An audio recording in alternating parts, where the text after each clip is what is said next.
São 10h43. Voltamos com o CBN Campinas desta terça-feira, né? Nesta segunda, uma situação, né? Que mostrou até uma certa polêmica, uma falta de comunicação lá na Prefeitura de São Paulo, chamado passaporte da vacina, né?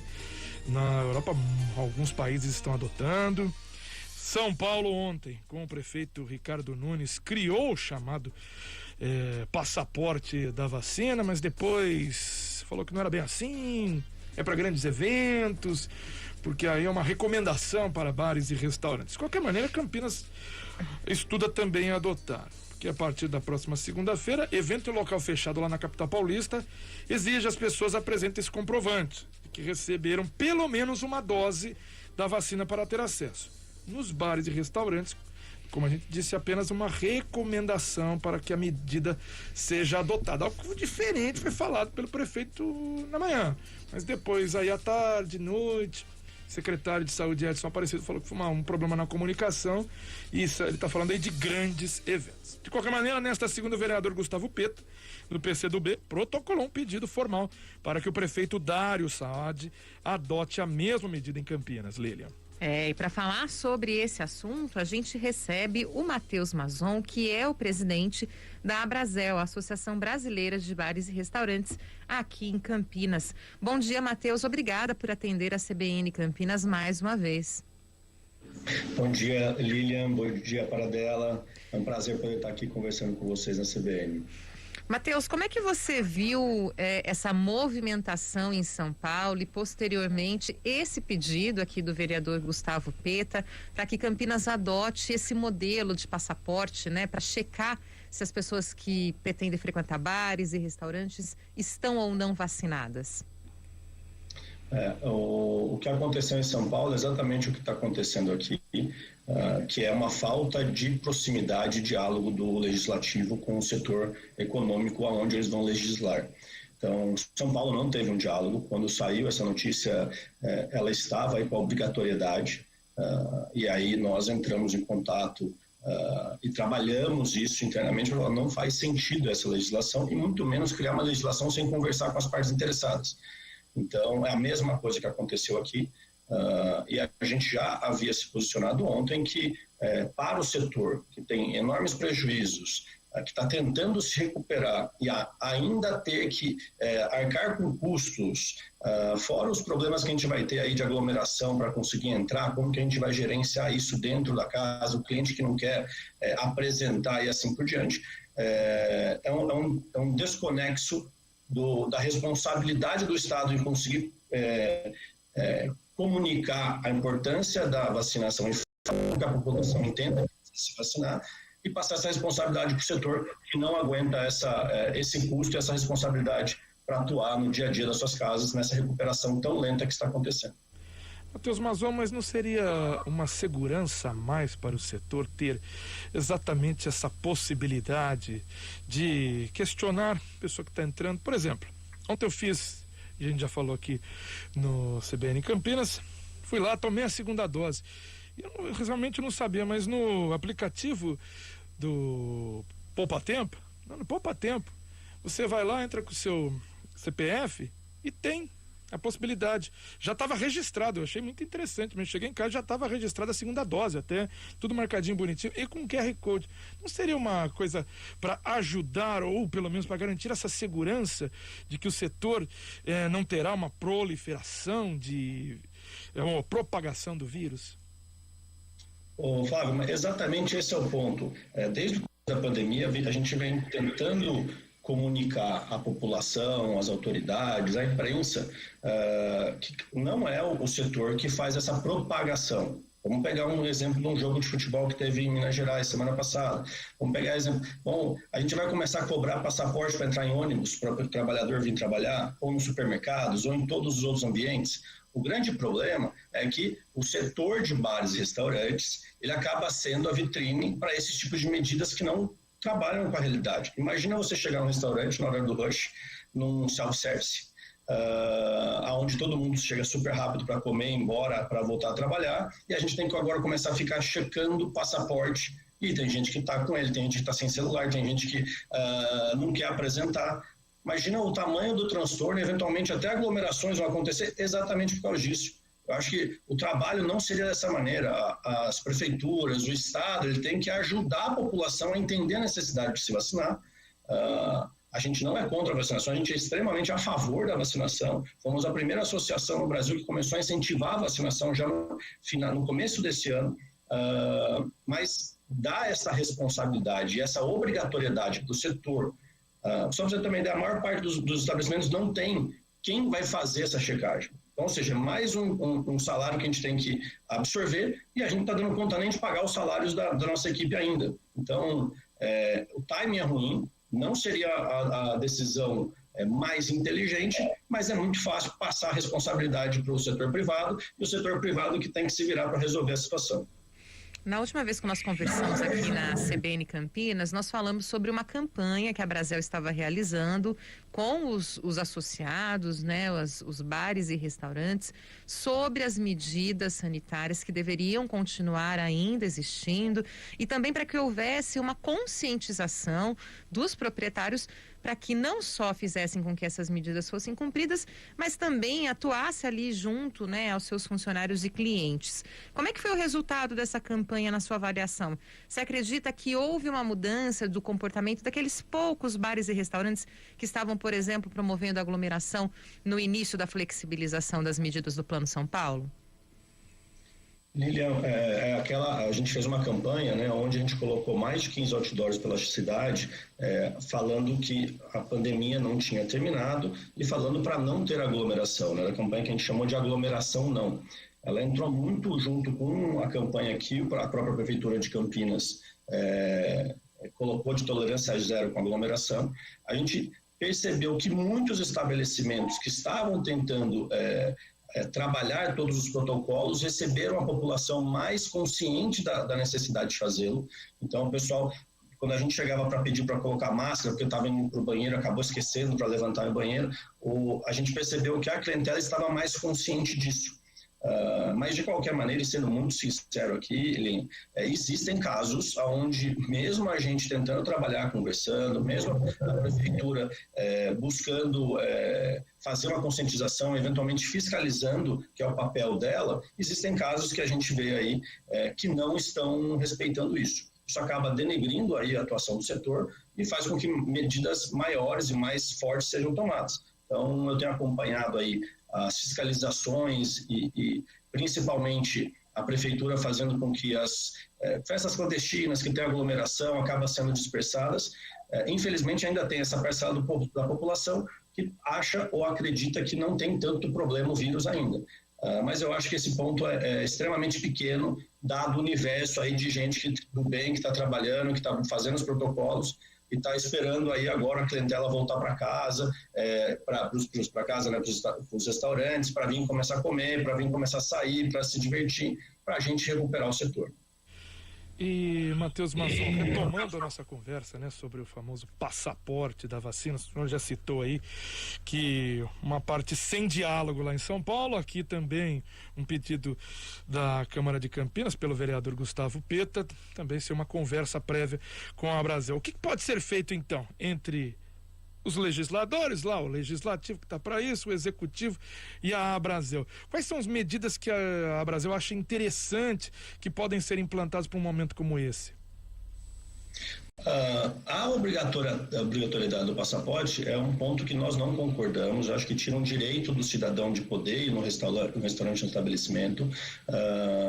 Acaba criando dificuldades aí para conseguir as operações funcionarem. Eu acho que o principal ponto disso é construir o diálogo junto. Então, a Brasel sempre esteve aberta para conversar com os vereadores, com os legisladores, a gente faz isso no Brasil inteiro, com deputados, enfim, para a gente ver as melhores medidas. Então, por exemplo, uma medida dessa poderia ser muito bem trabalhada com uma campanha de conscientização dentro das casas. Existiram algumas medidas que foram muito interessantes de alguns estabelecimentos, não só de Campinas, mas da região inteira, inclusive no Brasil, que nós apoiamos e achamos bem interessante. Então, não sei se você chegou a ver, teve alguns bares que davam o primeiro chopp para quem apresentava o passaporte.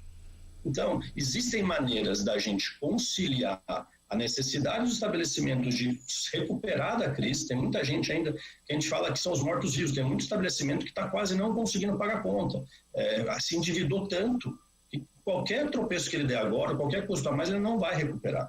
Então, ações dessa medida, onde a gente pode trazer indústria e falar, vamos fazer uma campanha de vacinação junto com a Ambev, com a Heineken, enfim, com a indústria, e vamos fazer a primeira dose para quem apresenta o passaporte. Então, o pessoal vai tomar sua cerveja, ganha a cerveja e ainda mostra que está com o passaporte. Você não cria uma indisposição com o seu cliente, você mostra que é importante, acho que esse é o principal ponto, conscientizar a população que é importante estar vacinado, porque não depende só dele. A gente está falando de uma responsabilidade coletiva, uma responsabilidade social. Então, a minha ação impacta você e a sua me impacta também.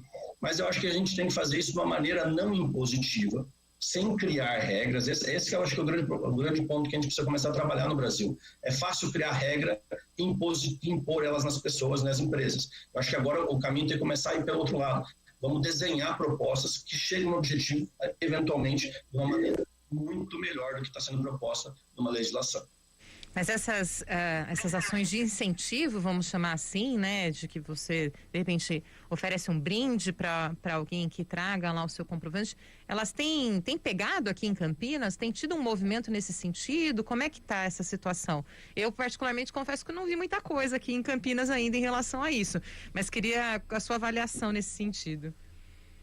Lília, eu não sei se você faz parte bastante aí do grupo dos cervejeiros aí que sentam para tomar cerveja no boteco no final do dia, mas... Não vou me comprometer. Que é o frequentador de bar, isso foi muito bacana. Nem todos os bares fizeram, vários bares fizeram, a gente viu isso acontecendo em outras cidades que tem a Brasel atuando também, e isso poderia ser desenhado junto com o executivo, junto com o legislativo. Eu lembro que na primeira semana que aconteceu isso, inclusive até o prefeito de Campinas apareceu recebendo a sua cerveja e tomando e mostrando o passaporte na vacinação. Então é uma questão de construir junto e não impor regras, e principalmente regras antes de falar com o setor. Eu acho que esse é o principal ponto. Se a gente for pegar aí, que eu acho que tem a questão do passaporte, mas tem a questão de não entender como que essa legislação vai acontecer na ponta. Amanhã eu estarei com o presidente da Câmara para conversar de outras duas legislações que estão sendo propostas em Campinas, que não teve diálogo com o setor, e que são leis que não vão ter uma efetividade e não vão conseguir atingir os objetivos esperados delas. Então, este é o ponto, por isso que São Paulo recuou e tirou a obrigatoriedade, porque a aplicabilidade dela no cotidiano, no dia a dia dos bares e restaurantes, neste caso, é quase impossível de ser realizada.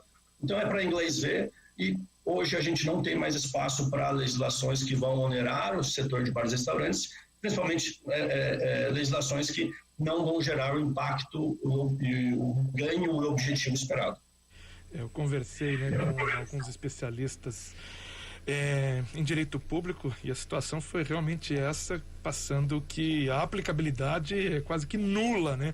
Para conseguir, a gente falou agora há pouco, né? De como fazer uma fiscalização na cidade como um todo, está falando de Hortolândia, um ouvinte que mandou recado aqui, e essa aplicabilidade e a fiscalização quase que nula. O senhor falou de 2 pontos aí, 2 leis, 2 projetos, quais são aí para a gente já também buscar aqui a Câmara de Campinas? Tem um projeto que é a segunda vez que ele está aparecendo novamente na Câmara, e a gente já está conversando aí com o Sindicato das Empresas de Cerveja, aonde o projeto propõe que eventos públicos não possam ter patrocínio de empresas de bebidas alcoólicas. Então, por exemplo, um festival gastronômico promovido, a Ambev não poderia fazer uma publicidade, não poderia patrocinar o evento. E a gente está explicando e já fizemos uma nota técnica, enviamos essa nota técnica já para a Câmara de Campinas, que os maiores patrocinadores de eventos gastronômicos em todo o país são as empresas de cerveja, empresas de bebida, assim por diante. E o objetivo, na realidade, é não fazer com que o consumo seja consciente. A partir do momento que a gente proíbe uma publicidade, a gente inibe o patrocínio, os eventos não acontecem e a população acaba indo para um evento que seja clandestino, aonde não tem controle, aonde não tem conscientização. Então, vou te dar um exemplo, a gente faz fazia, né, até a pandemia, regularmente aquele evento Degustarte na Lagoa do Taquaral. Vamos voltar aí, se tudo der certo, ainda esse ano. E um dos maiores patrocinadores do evento sempre foi a Ambev. A condição que a própria indústria colocava para a gente é que a gente promovesse ações de consumo consciente no evento. Então, quando a gente faz isso com o apoio da indústria, a própria indústria ajuda a buscar a conscientização, que esse é o papel. Por exemplo, a gente já fez, junto com a INDEC, o pessoal respeitar a faixa de pedestre. Fizemos uma ação super bacana num dos eventos, que você colocava óculos para entender a embriaguez e você fazia um exercício de ver como que você estaria embriagado se estivesse dirigindo. Então, essas ações, trabalhando em conjunto, que a gente vai conseguir fazer o objetivo final, que é conscientizar a população, e não proibindo, fazendo uma regra simplória, sem praticidade, que vai, na realidade, trazer o oposto do resultado esperado. Então, essa é uma. Tem uma outra também que a gente está conversando, que inclusive eu já conversei com o Gustavo Peta na gestão anterior dele, que é com relação às mulheres em situações de perigo dentro dos estabelecimentos. E a proposta de legislação, ela traz algumas questões que são impraticáveis, e inclusive que nós não temos a responsabilidade de como atuar com isso. Então, é uma outra legislação que a gente está indo conversar para trabalhar o assunto e eventualmente a gente criar soluções de conscientização. A gente já chegou um tempo atrás a criar uma campanha da mulher segura nos estabelecimentos. Enfim, existem alternativas que são práticas, é por isso que existe uma associação como a Brasel, que é para, ao invés de ser criada uma legislação que não vai funcionar na prática, a gente cria ações, eventualmente legislações, que vão ajudar aquele objetivo, a população, os estabelecimentos, e isso se torna uma coisa prática e aplicável. Então, esse é o nosso papel de trabalhar, conversar com o legislativo. Infelizmente, existem momentos que o legislativo acaba atropelando, que é a grande maioria dos casos, mas nosso papel é trazer eles para atenção, levantar os pontos, explicar por que funciona, por que não funciona, sentar, conversar e criar medidas mais positivas para a população, para o empreendedor, para os nossos clientes, para a cidade. Acho que esse é o papel nosso e que a gente tem tentado fazer aí com todo afinco. Presidente Matheus Mazon, muito obrigado pela entrevista. A gentileza aqui de atender a CBN Campinas mais uma vez. Flávio, é um prazer sempre falar contigo. Lilian, muito obrigado aí pela recepção e estamos às ordens aí quando precisarem bater um papo com a Brasel. E ainda sobre o passaporte da vacinação lá em São Paulo, né? O secretário municipal de saúde, Edson Aparecido, confirmou que o documento não será exigido para entrar em shoppings, bares e restaurantes da capital, e sim apenas para grandes eventos que estão previstos para novembro, conforme estabelece o Plano São Paulo. Segundo ele, a prefeitura nunca estudou exigir o passaporte nesses locais e afirmou que houve um erro de interpretação de uma fala do prefeito Ricardo Nunes. 11:01.